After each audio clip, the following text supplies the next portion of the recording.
स्वागत है आपका यूट्यूब चैनल टेस्ट स्टडी पीके में। तो मैं फिर आप लोग को लिए क्लास 10 का आज हिंदी लेकर हाजिर हूँ, ठीक है ना। तो ध्यान से देखिएगा, बिहार बोर्ड के लिए बहुत इंपॉर्टेंट है। यहाँ से एक भी प्रश्न आपको बाहर पूछने वाले नहीं है। समय को बात करते हुए नहीं, चलिए बोर्ड की तरफ आगे बढ़ते हैं। तो फिर से चलिए, पहला प्रश्न है ये भाई साहब हिंदी का है, बहुत इंपॉर्टेंट है। इससे एक भी प्रश्न बाहर नहीं आएगा, ठीक है ना। हर साल पढ़ाए हैं, उससे एक भी प्रश्न आपको बाहर नहीं पूछता है। तो ध्यान दीजिएगा सबको। स का वर्ण का उच्चारण का, यानी बुराई की जो स है उसको कहाँ से उच्चारण करते हैं, यानी बोलते हैं कहाँ से, कंठ से, तालु से, मूर्धा से या ओठ से। कहाँ से बोलते हैं? तालु से। ये स को कहाँ से बोलते हैं? तालु, ठीक है।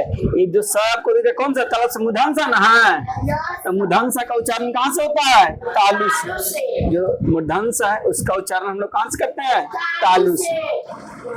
निम्नलिखित में से कौन सा हस् स्वर है, बोला कि कौन सा जो हस् स्वर है?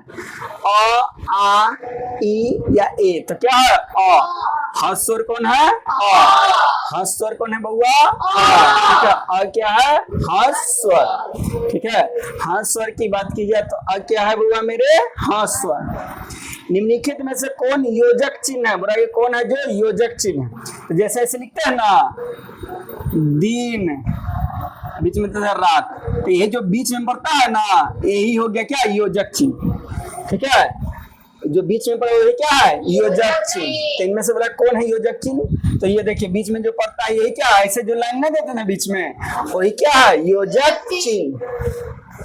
ये देखिए ये वाला ऐसे रहता है, ये भी बार बार पूछा। ये विस्मयादि बोधक है। जो ऊपर एक डंडा नीचे बिंदु रहेगा इसको क्या कहते हैं? विस्मयादि बोधक। ऊपर डंडा नीचे को बिंदु रहेगा उसको कहते हैं विस्मयादि बोधक। ये था बीच में जैसे रहता है इसको योजक चिन्ह कहते हैं।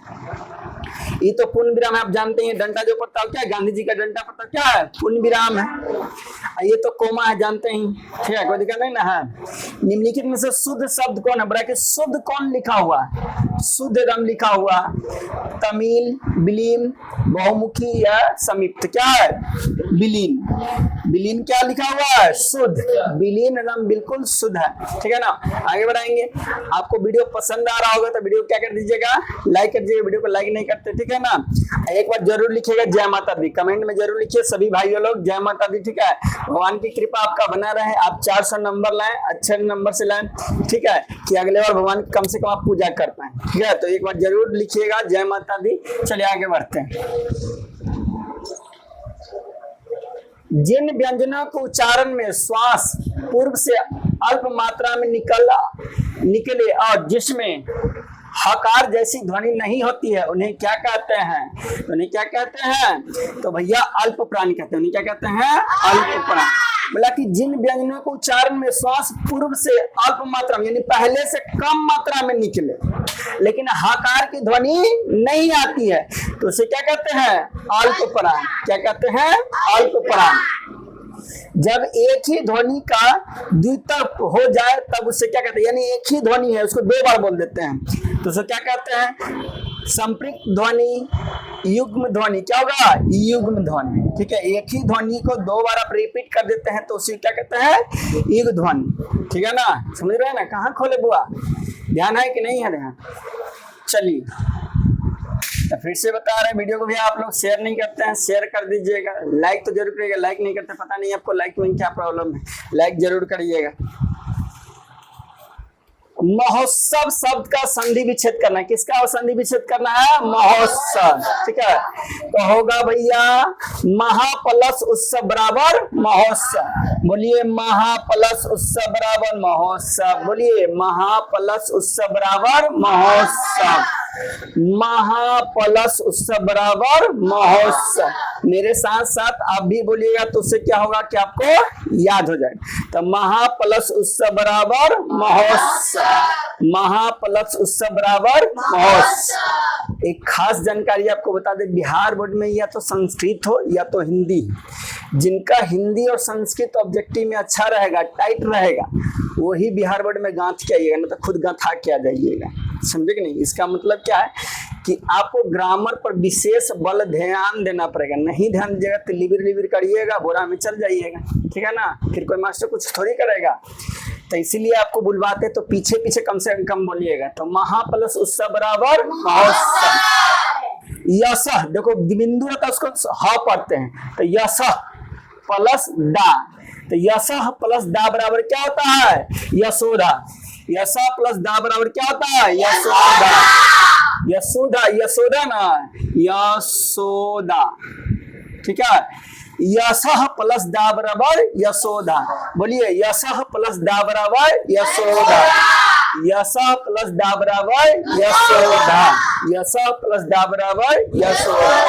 फिर से बोल रहे हैं कि आपको बिहार बोर्ड में हिंदी या संस्कृत में यदि खासकर ऑब्जेक्टिव में 50 में 50 लाना है, पता है कि 50 को ऑब्जेक्टिव को मानना रहता है, 100 में फुल नंबर लाना है, तो उसके लिए ग्रामर यानी आपको व्याकरण पर ध्यान देना पड़ेगा, ठीक है ना। आगे, पवन शब्द का संधि विच्छेद करिए। क्या होगा? पवन प्लस का बताइए क्या होगा? पवन प्लस क्या होगा? पो प्लस अन। पवन का होगा पो प्लस अन बराबर पवन। पवन का संधि विच्छेद क्या करेंगे? पो प्लस अन बराबर पवन। पो प्लस अन बराबर पवन। पो प्लस अन बराबर पवन। लिडो छक्का में पो किसको कहते हैं? लिडो छक्का में खेले, 7 वाला कभी लिडो छक्का खेले हैं? उसमें एक आता है तो उसको क्या कहते हैं? पौ आया, क्या कहते हैं? पौ। तो वही हुआ पौ प्लस अन बराबर पवन। चलिए आगे बढ़े। फिर से कमेंट में आप लोग जरूर लिखेंगे भैया जय माता दी, एक बार जोर से बोलिए, ठीक है। आप लोग भी कमेंट में जय माता दी लिखिए और जय माता की कृपा से आप वीडियो को लाइक कर दीजिए, ठीक है।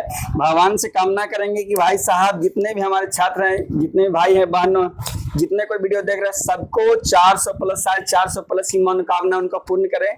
हम आपसे भगवान से यही कामना करेंगे कि आपका सबका अच्छा भविष्य। चलिए तो फिर हिंदी की ओर। जहां वाक्य की गति अंतिम रूप से ले क्या, जहां वाक्य की गति अंतिम रूप से ले विचार के तार एकदम टूट जाए, तो वहां किस विराम चिन्ह का प्रयोग किया है? यानी कोई वाक्य लिख रहे हैं, वहां आपका बात पूरा कंप्लीट खत्म हो जाता है, तो वहां कौन सा चिन्ह का? अल्प विराम, प्रश्न विराम या पूर्ण विराम? किसका होगा? पूर्ण विराम। तो जहां पूरा बातें कंप्लीट हो गया बाकी तो वहां पूर्ण विराम नहीं देते हैं। जैसे मेरा नाम पंकज कुमार है, तो पूर्ण विराम देखिए कि मेरा बात पूरा कंप्लीट हो गया। तो वही बोला कि जहां वाक्य की गति अंतिम रूप ले, अब विचार के तार एकदम टूट जाए, पूरा बात हो गया, विचार अब खत्म हो गया, तो वहां किसका चिन्ह का प्रयोग करेंगे? पूर्ण विराम। डंटा वाला जो समझते हैं ना, डंटा महात्मा गांधी वाला, तो महात्मा गांधी वाला डंटा। कोई दिक्कत नहीं। कीर्तन शब्द किस लिंग का उदाहरण? बोला कीर्तन कौन सा लिंग है? कीर्तन कौन सा लिंग है? तो कौन सा लिंग है? पुल्लिंग। कीर्तन कौन सा लिंग है? पुल्लिंग। कीर्तन भैया पूछा जाए कि कीर्तन कौन सा लिंग है, तो पुल्लिंग, ठीक है ना। कीर्तन कौन सा लिंग है? पुल्लिंग। स्त्रीलिंग पुल्लिंग तो आप लोग सबको जानते हैं, ठीक है। तो स्त्रीलिंग किसे कहते हैं, पुल्लिंग किसे कहते हैं, कमेंट करके जरूर बताइए, ठीक है। ऐसा तो नहीं है कि 10th क्लास में आप स्त्रीलिंग और पुल्लिंग नहीं जाने, तो बड़े दुर्भाग्य की बात है, ठीक है ना। जानते होंगे ऐसी और उम्मीद करते हैं आप लोग इतना कमजोर नहीं होंगे, ठीक है ना। तो कीर्तन शब्द किस लिंग का उदाहरण है? पुल्लिंग। कीर्तन शब्द कौन सा लिंग है? पुल्लिंग। कीर्तन कौन सा शब्द है? पुल्लिंग, ठीक है ना। कीर्तन कौन सा शब्द है? पुल्लिंग। चलिए आगे बढ़े।